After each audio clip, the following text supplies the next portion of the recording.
Have you heard about Jesus yet? Saw him crucified, if that's what you mean. The one you saw die is now alive and among us. A little early to be nipping, don't you think? I assure you, I speak the truth. Lies! They're all lies! I assure you, I saw him. Check the tomb yourself. What do you think I'm doing here? Leave me alone. Why is it so hard to believe?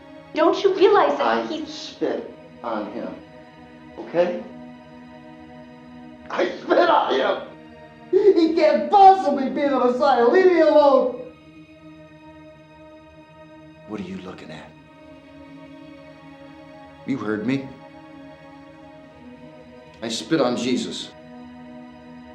Hey, I believed. I laid palm branches down before him when he rode into Jerusalem. I exalted him. I praised God for sending us the Messiah. I was sure. I was sure this was the right time.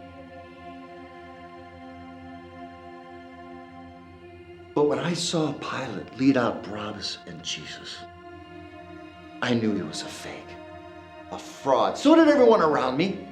He was a giant scab. He had shards of flesh hanging off his back, his head puffed up around those thorns digging into his scalp.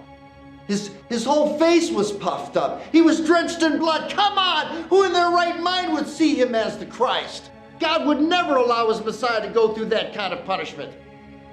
Everyone else around me knew it. I wasn't alone in this. The punishment of God was on him.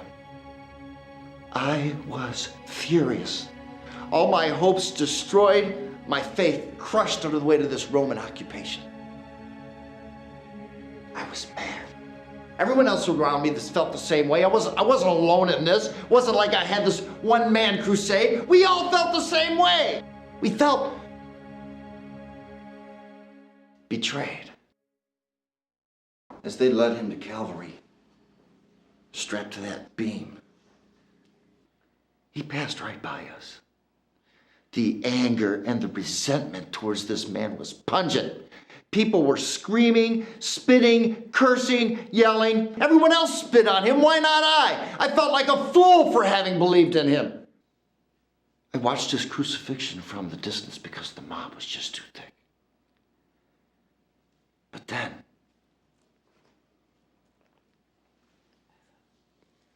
as I watched him die, it got dark and gloomy. There were peals of thunder and bolts of lightning streaking across the sky. It was like God was upset over this man's death.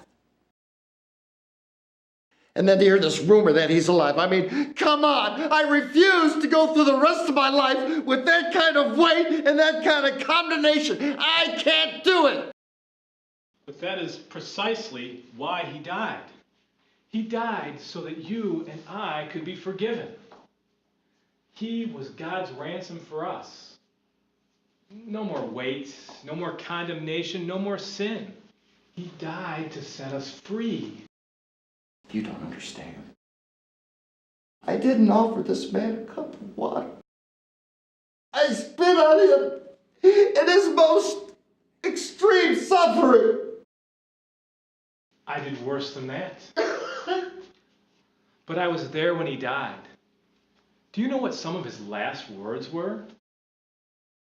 He said, "Father, forgive them, for they know not what they do." Please, no. That can't possibly be right. I swear, it is the truth. That was his mission. The perfect Lamb of God bearing our punishment so we could stand forgiven and blameless before God. I didn't know. I'm sorry.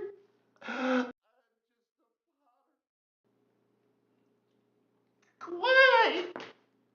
Why would you do this thing for us? For me? I do not deserve such mercy. That's why it's called grace. God's grace. None of us deserve it. Come, let's share some bread. I have many things I need to tell you. My name is Peter. You are most kind.